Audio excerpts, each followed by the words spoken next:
victim support witness service, which is different from the community side, is my life. Totally dedicated to my work, helping vulnerable, intimidated witnesses or any victim or witnesses of crime to enable them to go into court and give evidence is just an absolutely wonderful experience. I conduct trials virtually every working day of my life. I'm prosecuting one this afternoon, and invariably where civilian witnesses are involved, victim support have introduced themselves to those witnesses beforehand. They are at court to welcome the witnesses when they arrive, and they look after those witnesses during the whole of the time they're at the court waiting to give their evidence. My volunteering role is to make sure that victims and witnesses know a little bit more about the courtroom and who works in the courtroom and what role they take.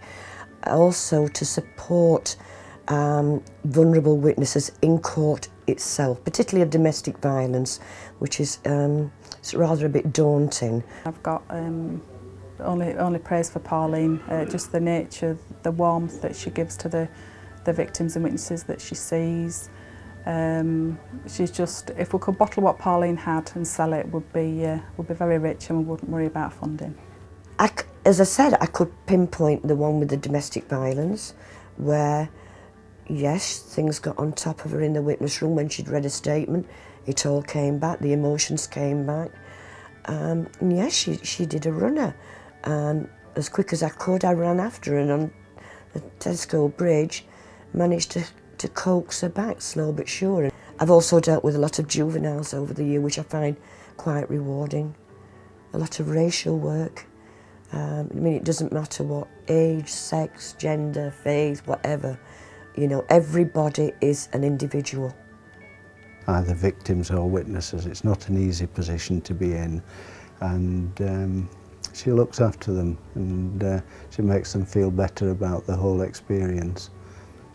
My future, I think when I first started over 13 years ago, my aim was to get to 15 years.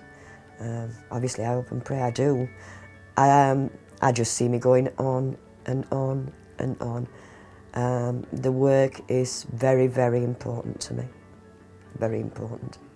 Yeah, we thank her every single day that we see her, because you know, the world's a better place when Pauline's around, so we're just very lucky to have her here in Rotherham.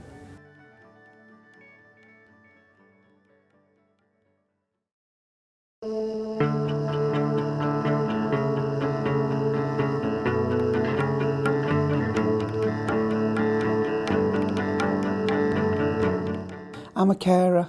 I live in Rotherham. I have a family of 3 children, which are all growing up now. One of my children, my son, has a mental health problem, and that's how I became a carer. In my opinion, there is no more difficult role than caring for a loved one with an enduring mental health problem. I never wanted anybody else to go through what I went through at that time. I didn't know what caring was.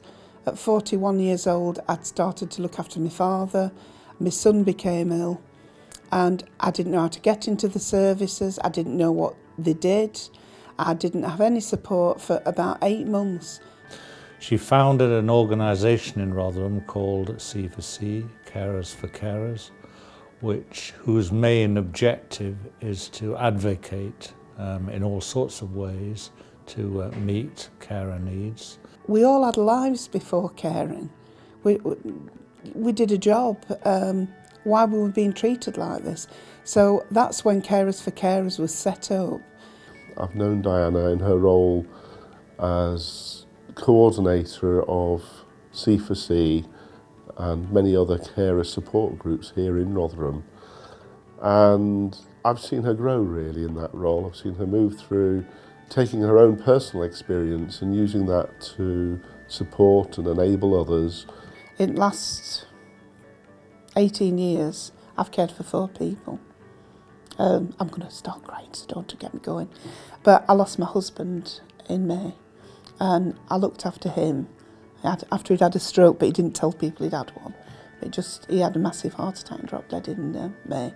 But I had to carry on, you know, and took carers week and everything. I've had some terrible traumas over the last few months, and even though I know that Diana has gone through immense heartbreak and upset and what she's had to herself on her own shoulders, never once has she turned me away or any of our group. It's an unpaid job in most cases. And as an unpaid job, what are your rights? And you don't get, when you really are in crisis, that's the only time you actually get any support. I think that awards are a recognition of the efforts and the energy that people make, Diana in this case, unpaid, totally giving of their time on behalf of others. The day that Jan rang and said you've been nominated for an award, I was shocked, and then she said you've been to the last 3, and I was totally overwhelmed and upset. I just couldn't believe it. Diana, if I could take my heart out and give it to you, I would do.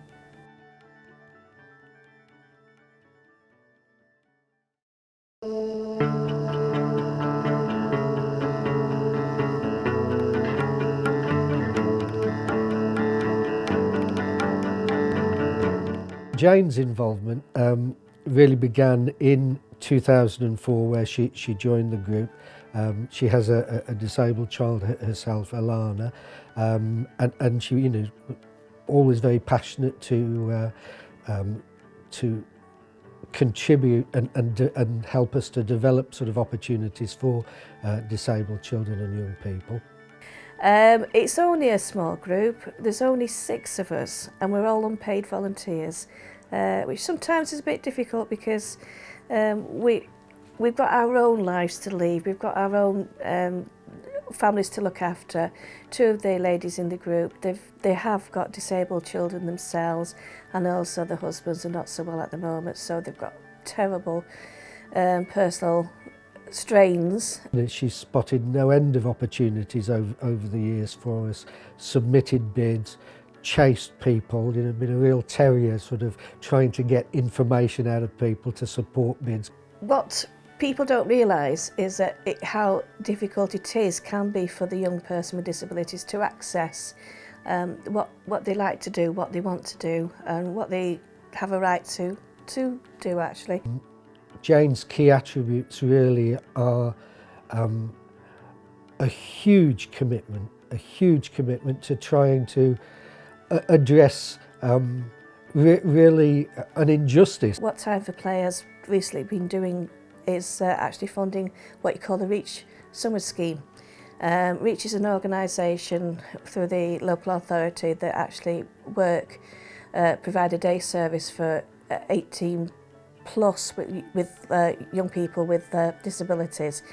But what the portion that we've actually been funding is a summer scheme that they direct, and it's a 2-week scheme where they actually can do something like orienteering. They go to Rotherham Valley Country Park, they go to a day trip to Bridlington, they do all things out of the ordinary. On behalf of everybody within Rotherham Time for Play, I would certainly wish to offer Jane a huge thank you for all of the effort that she's put in over the years. And the reality is we wouldn't have been able to do all of the things that we've done without her. It can be a real juggle at times, trying to make sure everybody is kept happy and that you're dealing with people and just carry on with daily life as it is. I think it's very important sometimes that families can get respite.